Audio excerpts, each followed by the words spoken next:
sec. Sounds good. All right, I think we're recording. Morning, Todd. Good morning. So yeah, why don't you just say a little bit about yourself, kind of what you do in kind of your ministry, and then we'll get into the questions about kind of COVID. Okay, so as far as current ministry, I've been at LifeWay Christian Resources for almost 8 years as the director of leadership. And that really is overseeing training, development. There's discipleship and leadership development, or general development, are two sides of the same coin. And I get to handle the other side. So, often I've been a pastor for a long time, and as well, I say, hey, we're given two examples of what a pastor is in Scripture. There's a shepherd and there's a steward. And I'm probably lean more on the stewardship side. I mean, I have my Greek and Hebrew, but always lean more toward the business and administrative side of church life. Totally. I can appreciate that kind of dichotomy. I was a pastor for one official year, but like 6 as a volunteer, unpaid kind of lay staff as a youth pastor and stuff. And it never really jived. And then I got into a big church as the facilities guy. And so you have all sorts of theological books and power tools now. So it's that stewardship side. Power tools. Yeah. Those really help with Greek studies, I promise. Hey, I mean, it's important to, I think, to learn some of the basics, but instead of having, a couple of years of Greek and Hebrew, I wish they would have just given me a really, really good foundation of understanding that we're really the foundation of language, and then tools that you can use and come back to. Because when you're in it all the time, you forget it, and you don't really. Yeah, it's real impressive when you can quote from a Greek New Testament, but how often does that happen? It's like there's Google Translate now. Come on. Yeah. Okay, so I did run a little rabbit there. So under my area at LifeWay is Ministry Grid, which is a learning management system. So I have a deep appreciation for technology, and so developing a learning management system from scratch that's our own proprietary product is awesome.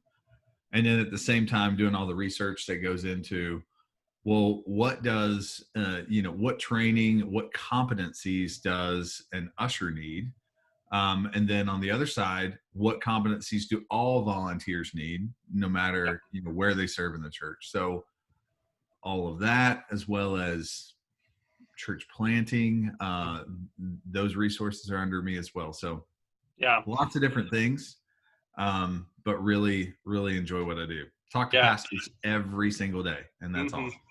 Yeah, and that's kind of the reason why I wanted to connect. Our church uses Minister Good. Kind of a former LifeWay staffer, Daniel Lims, now one of our executive pastors.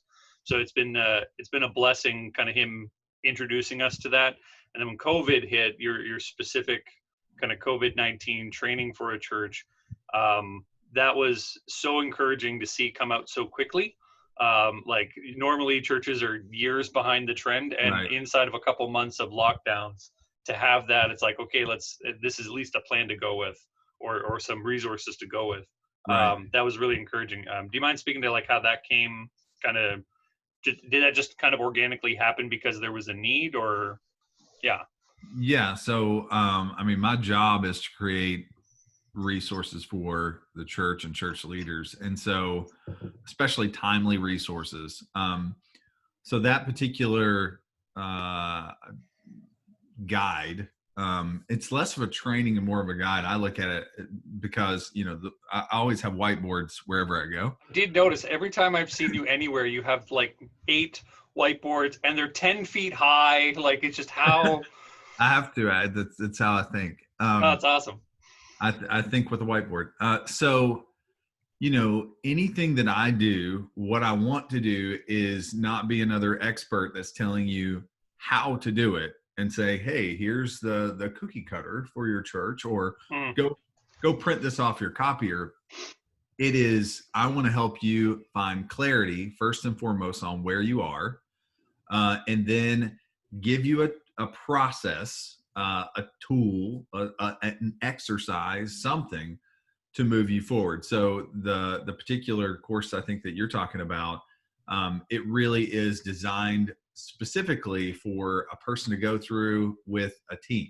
Mm-hmm. And so if you go through that with your team, you emerge on the other side with your own plan that is specific and unique, for your church. Because man, you can swing a dead cat in any direction in the States and find a different guide, a different set of rules for how you're supposed to deal with COVID. Right. Because a church may be in an existing county, and that county may be within a city, and both have their own rules, and they're trying to figure out, Yeah, because the way wild. like legislation works in the States, and you can correct me, it's reductive to the local level. Like, so there's like overarching federal, but really like decisions on how a particular town are made by that town. Right. And then county-wide ones are made by that county, and it's not supposed to be able to kind of cross. Right. It's pretty crazy. So, and even state to state. So you have federal, then you have state, and then you have the county, and then you have the actual municipality. Yep. And so they can any one of those can upset your apple cart. Yeah. I can appreciate that. It's a lot more complicated down there. We basically have federal and provincial.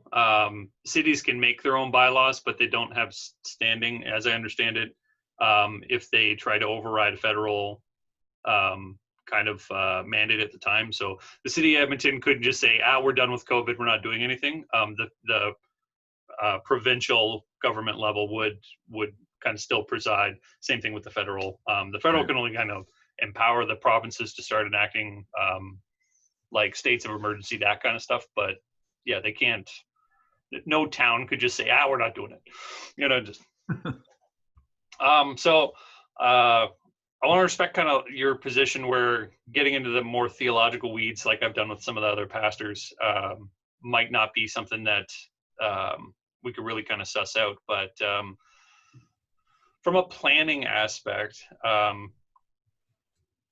like where's God speaking to you right now through scriptures, and kind of your role of providing those strategies and whatnot? Like where is he kind of bringing you to? Because it's been interesting to track with pastors where they're being kind of taken into scripture. Sometimes it's a lot of the same place, and other times it's like, wow, I never would have thought that would have been relevant to this point. And as part of the book is I want to really find the nuanced responses to all these issues that are getting brought up. And so where's God speaking to you these days? Well, I think what we're dealing with now is kind of a reckoning for the church and church practice. So I look at, I'm always preaching Ephesians 4 to leaders, and a lot of church leaders, pastors specifically, they could probably preach Ephesians 4 better than I could. Yeah. But it's actually living that out. So what has happened in the last 40 years is, the church growth movement hit, and there's a lot of people that would say, I haven't been affected by the church growth movement. I'm an expository preacher and, yada, yada. But I would say, no, you have been. Most churches have made baptism the finish line and not the starting line, even if they weren't, quote unquote, seeker sensitive. In addition to that, most churches, again, added things to their plate, a lot of stuff to their plate over the last 30 to 40 years that wasn't a part of church prior to that. So specific ministries, affinity-based ministries,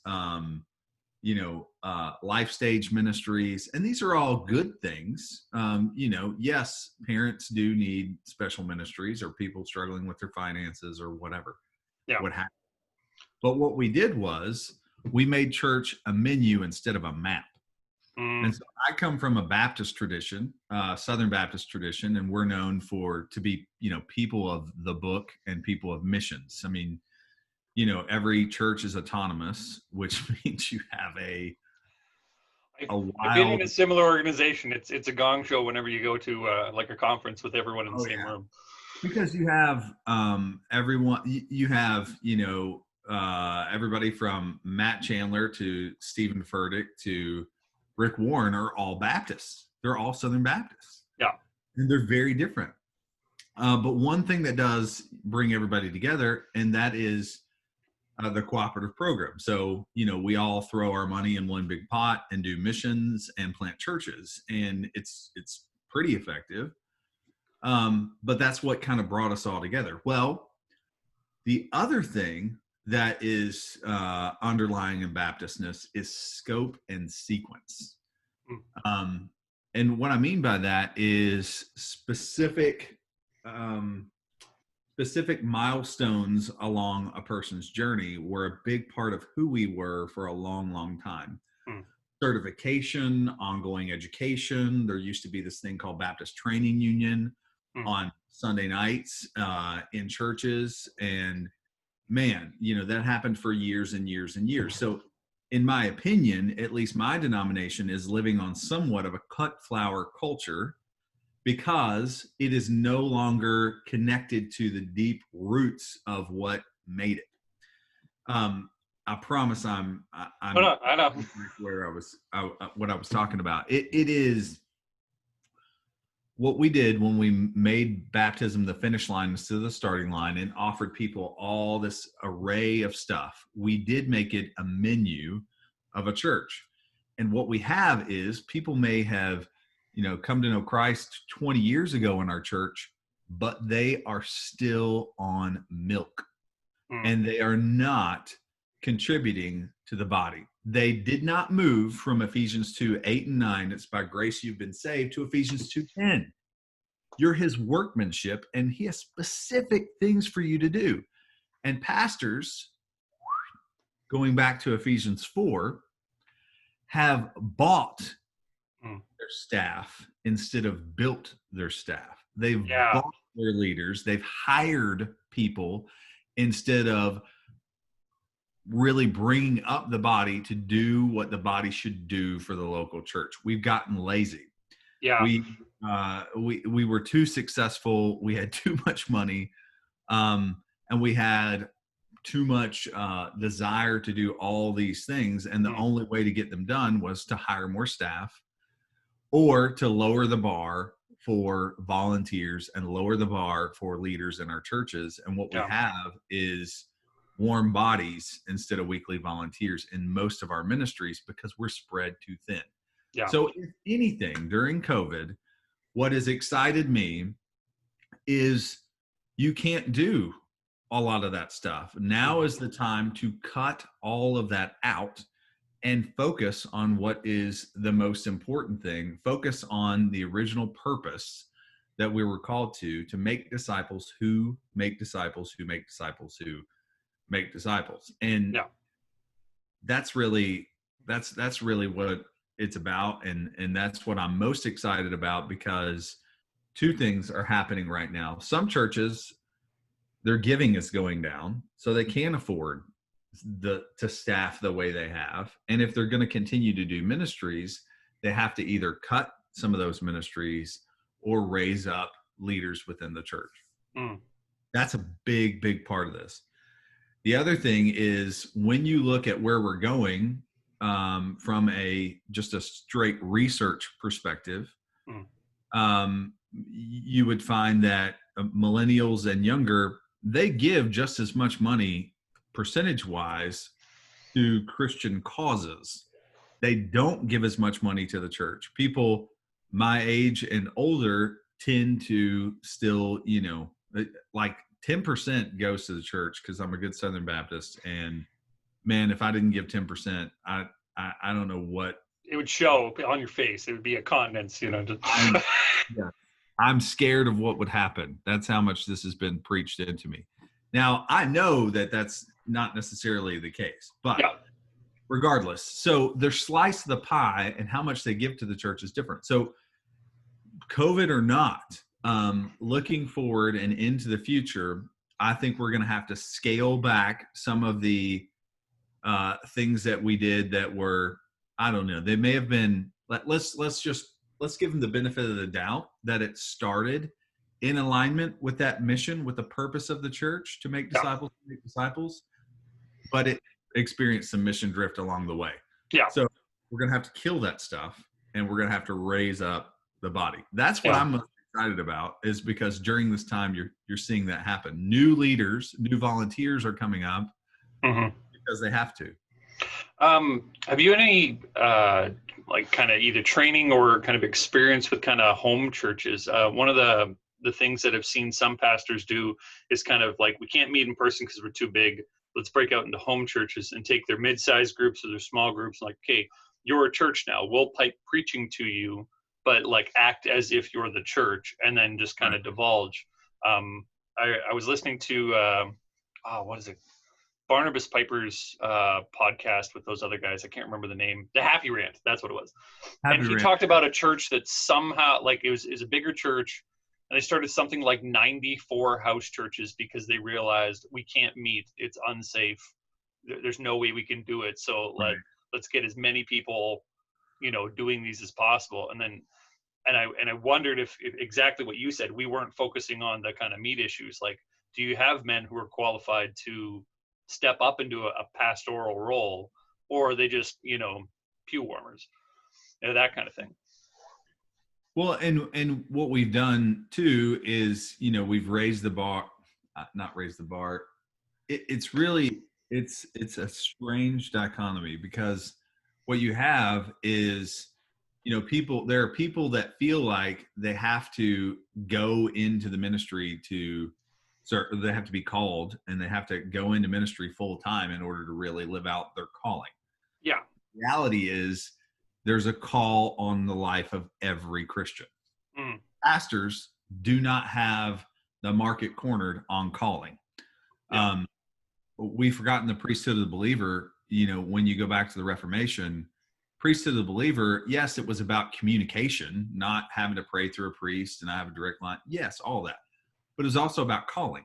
And so we tend to place this, I don't know, higher, a pastor has like this really special calling. And yeah, I can talk to God, but he's got like a red phone to God. A red phone. So I think that's part of it is that mental shift.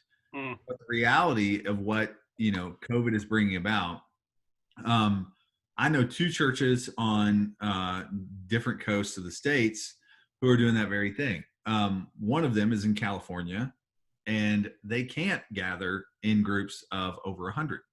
Yeah. And so what they've done is said, this is another grid church. That's why I know, because they're using grid to train up these people who are now leading groups of 100. And it's basically 5 to 6 small groups that are gathering together. Yeah. They're actually adding people to those groups. They're growing during this time. Yeah. And what they're doing is growing that individual person who's leading that. Because if you look at, 60 or 70% of the churches in America, at least, they're less than 100 people anyway. Yeah. What you're doing is basically almost church planting. I mean, you can call it a mid-sized community if you want to. It's like God forced it. Like, it's like, no, we're going to plant a whole lot more churches. And whether you know it or like it, this is happening. And then COVID hits, and then he dispersed his church. And no. Well, that church is Mariners Church. In particular, they're looking at like raising up 500 of these people. And so, what's fascinating is I guarantee you there will be church planters that come out of that, pastors that come out of that. There'll be all kinds of new church leaders that come out of that it wouldn't have happened if this hadn't happened. Yeah. And so it's a beautiful thing. It's embracing the beautiful constraint that we're under. People think that creativity and innovation and, massive movements and change come from an abundance of resources, but the opposite is more often the Oh case. yeah. It comes from constraint. And even if you look at the New Testament, and even if you look at the book of Acts, that's the exact thing. That's what happened. Mm-hmm. Yeah, it's the imagery I kind of picked out for the book is like you can raise let's say like sheep. You can raise sheep in a paddock, but they do better in a pasture. It's like if you have complete control and they're in a little box and you can count them all and stuff like that. You let them out into a pasture and they'll do their own thing. They'll multiply more. They have more freedom, more resources, because they're not constrained by the idea that no, it has to happen right here. And Right. and I see that kind of happening with kind of the constraints the church is under right now. With your work with the ministry grid, this is actually something that I wondered, because it's a big news item right now that like almost all colleges, almost all higher learning things are having to switch to some sort of online model. And then the ministry grid essentially is that. Right.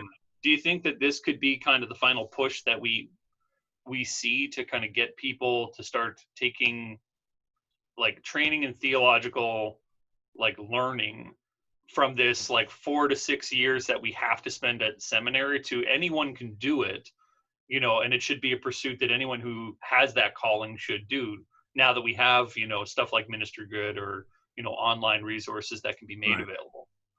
Well, I mean, Ministry Grid is a learning management system. So we say an LMS like Moodle or Blackboard or something that a college or university would use. So I think what I want people to understand about that is, I mean, my upbringing was in the middle of nowhere, Kentucky. I mean, one stoplight in the county, not the town. And the church was made up of good and godly people who couldn't have asked me a good coaching question to save their life. But they were a good and godly person, and they cared. And they cared enough to walk me through scope and sequence training and development. Primarily that was done through programs at that time. But that program had a scope and sequence. That program had questions.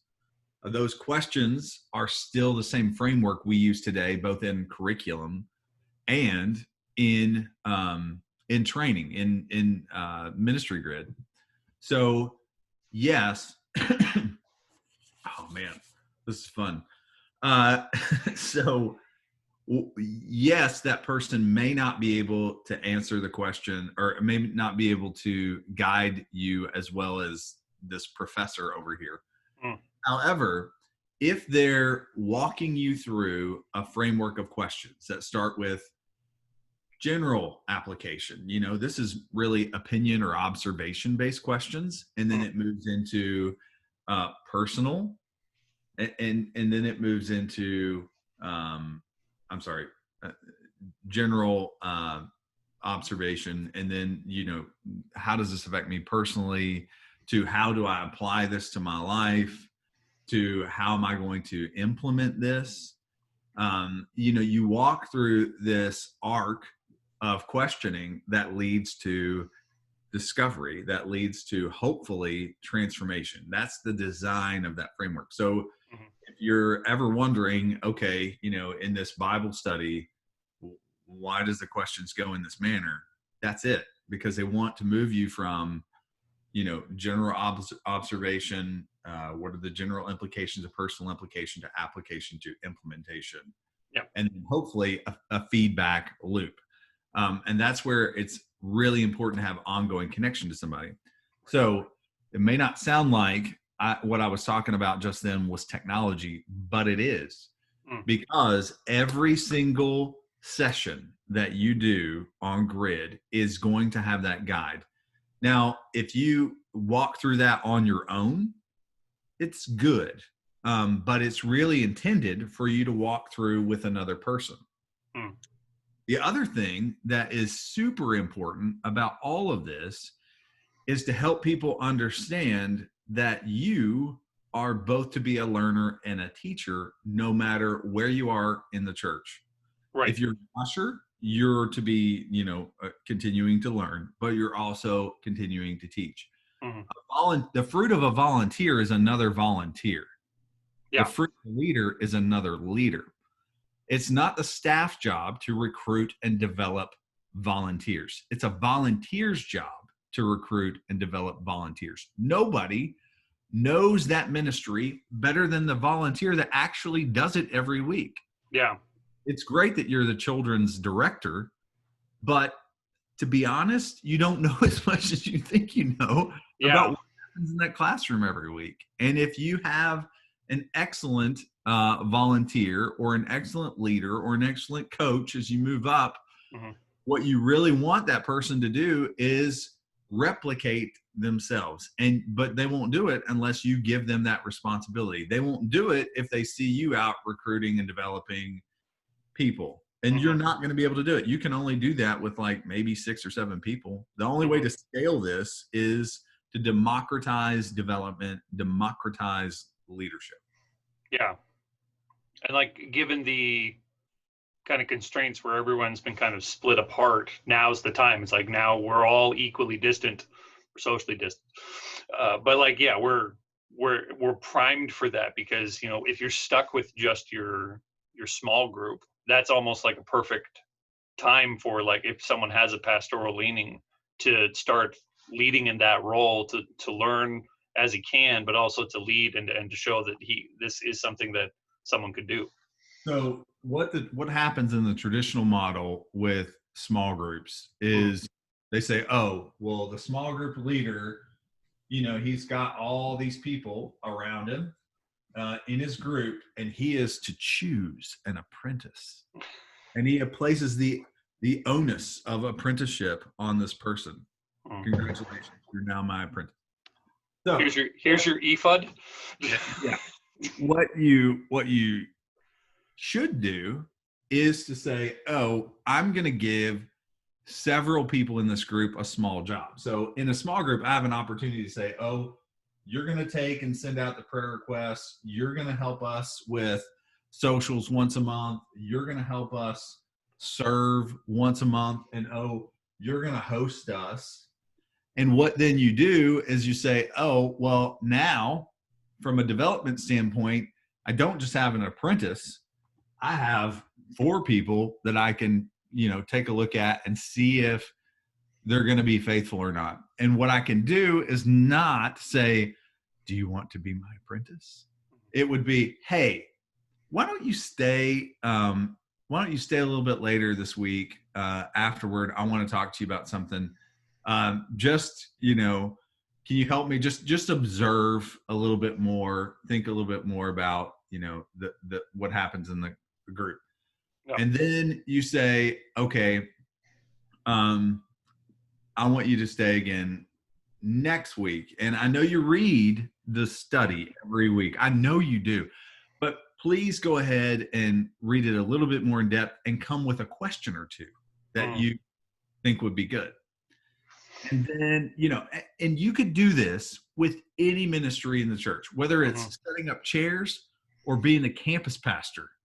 Now, one takes longer, but the process is similar in that it starts with intentional and it moves into guided, and then it moves into a collaborative relationship where, it moves from I'm doing it, you watch, I do, you watch, and we're going to talk about it.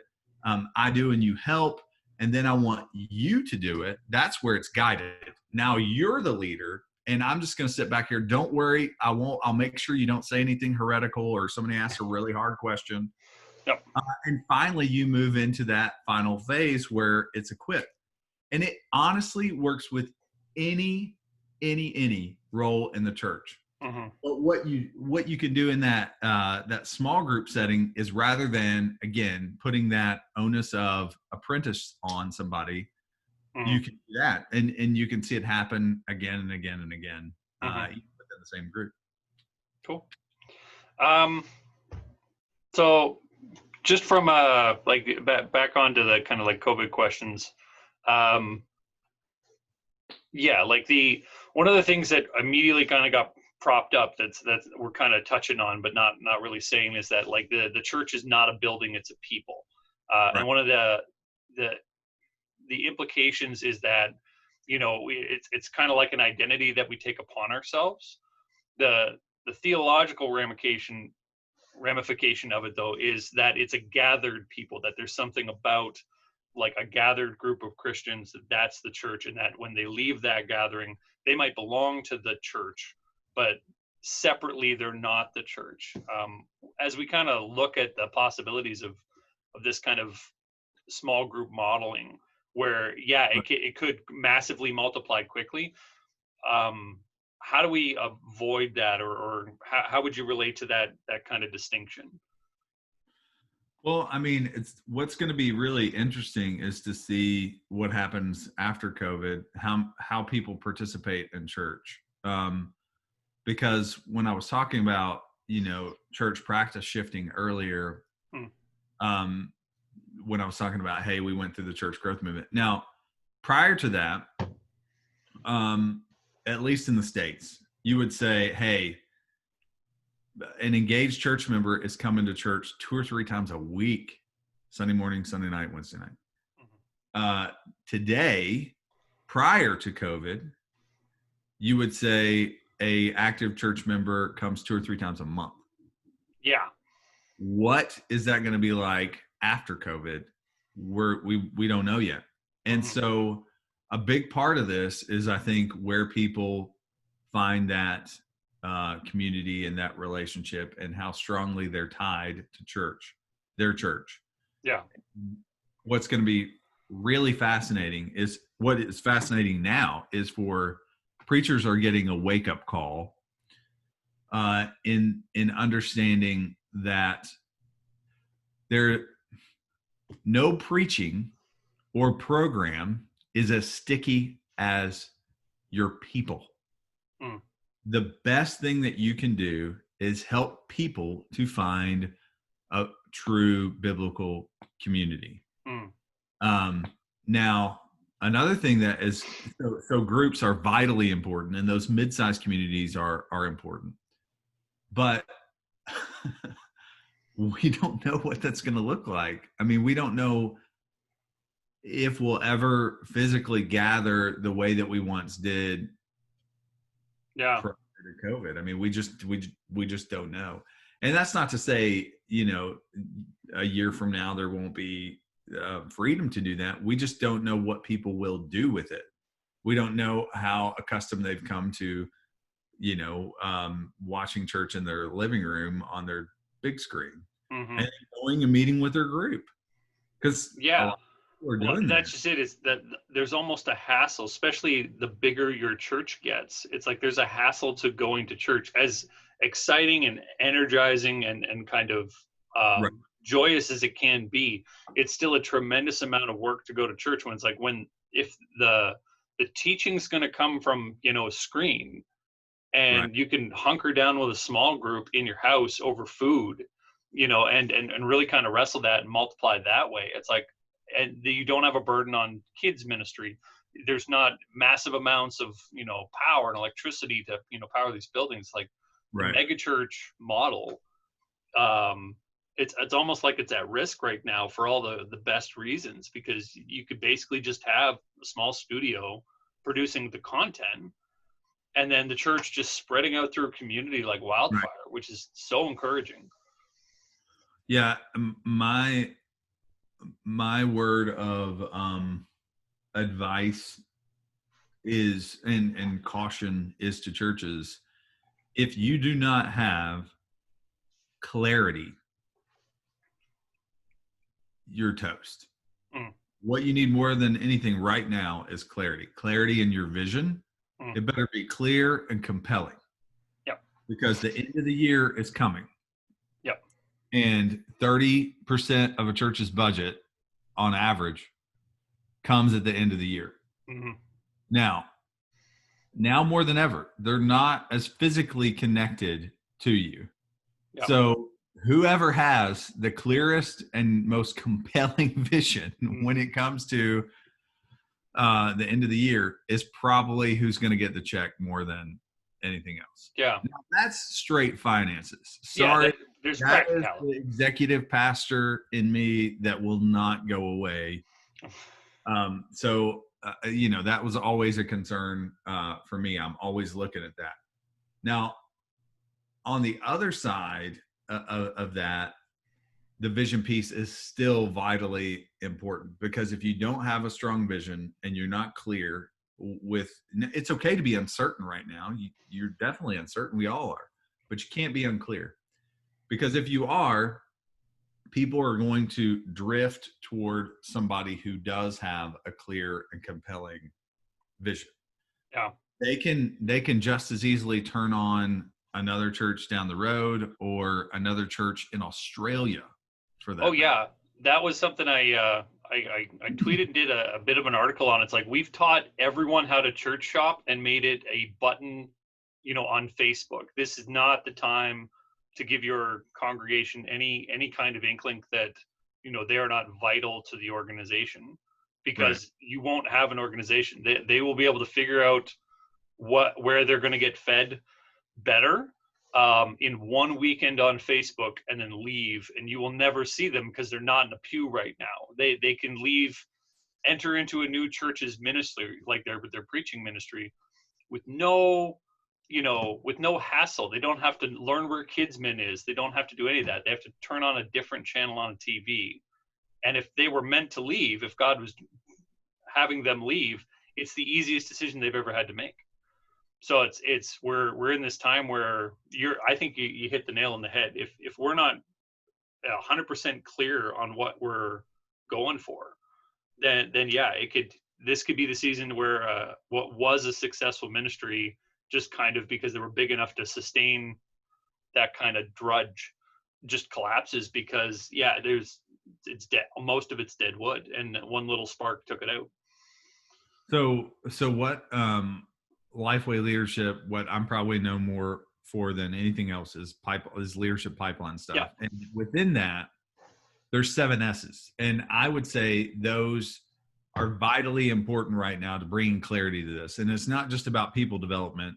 Just think of these categories: story, strategy, structure, systems, skills. But you have to start with story. Mm-hmm. Yes, it's the old story. It's the gospel.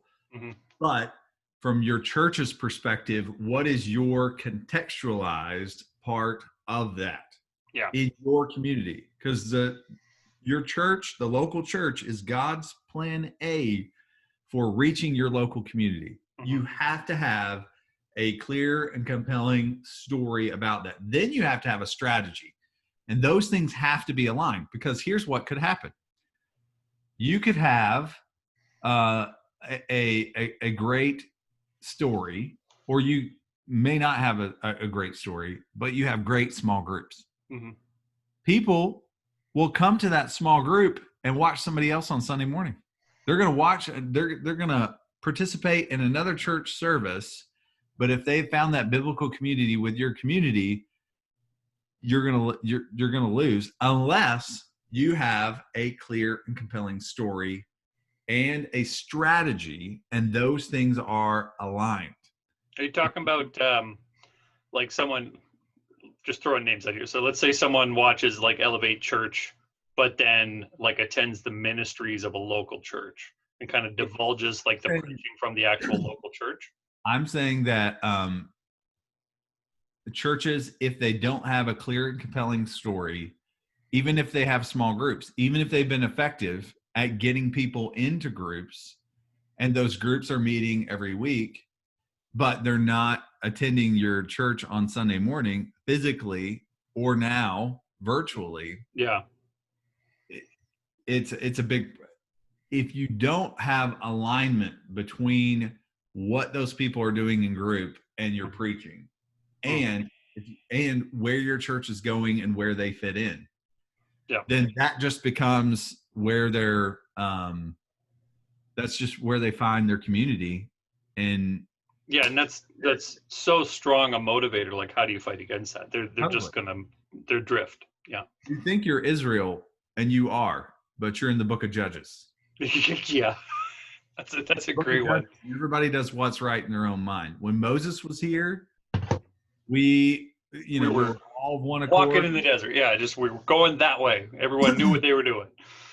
Everybody knew where we were going, where they fit in. And even when Joshua was there, the difference between Moses and Joshua is Moses raised up people. Moses, whenever he went to the mountain, we forget Joshua was there. When he was in the tent meeting talking to God, Joshua was there. He was eavesdropping on the whole conversation. Moses took somebody with him. You don't see Joshua doing the same thing. Sorry, now I'm putting on my leadership development hat.